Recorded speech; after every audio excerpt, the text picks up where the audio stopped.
Hello everyone, welcome to Shanu রান্নাঘর। Like and follow. আজকে এমন একটি রেসিপি আপনাদেরকে দেখাবো যা গৃহিণী থেকে শুরু করে স্টুডেন্টসরা সবাই খুব ইজিলি বানিয়ে খেতে পারবেন।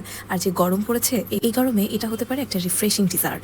আজকে আমরা কাস্টার্ড বানাচ্ছি এবং প্রথমেই 5 কাপ দুধ আমরা জাল দিয়ে নেব এবং 5 কাপ দুধ সেহেতু 5 চামচ কাস্টার্ড পাউডার করে পানিতে গুলিয়ে নেব।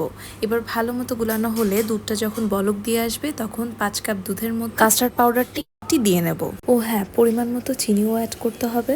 দুধটি ভালো মতো জাল দেওয়া হলে ফ্রিজে 1 ঘন্টার জন্য ঠান্ডা হতে দেব।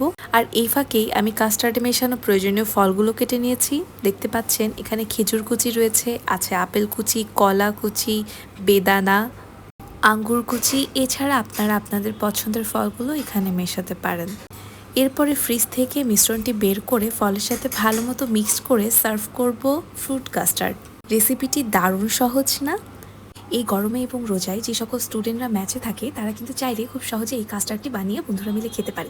এছাড়া ঈদেও আপনারা বানাতে পারেন। Thanks for watching. Stay with Shanu রান্নাঘর।